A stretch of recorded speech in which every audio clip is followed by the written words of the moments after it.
حاجات ما كنتش راضية عنها عملتها، مع ان عمري في يوم ما كنت بحبها، وده كله علشان ارضي حد ما حبنيش.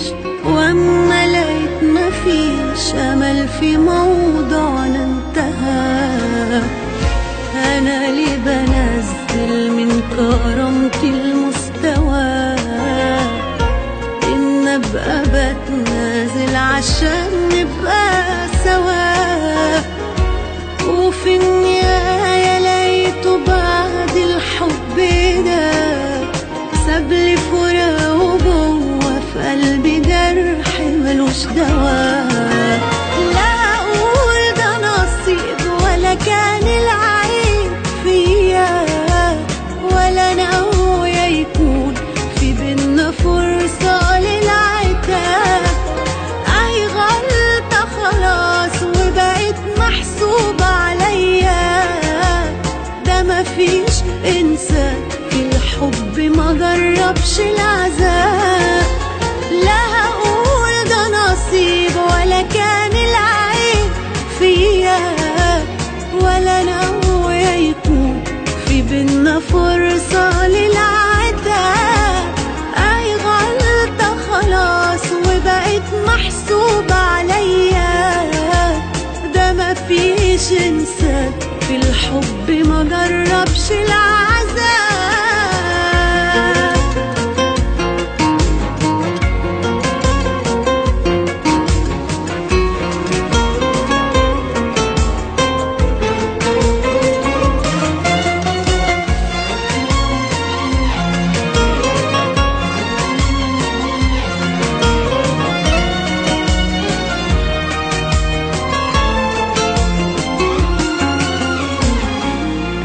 عشت اضحي وفي النهاية كسبت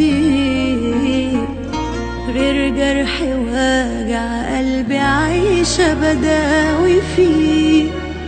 وبلوم في نفسي لاني كنت مصدقة ان مشاعره ليا ده حب حاسس قلبي بيه. عالوضع ده وعلى الجراح متمردة، وقلبي لازم يبقى أقوى من كده. وأنا قبل ما أدخل تاني أي تجربة عمري ما أحب حد وعيني تبقى مغمضة.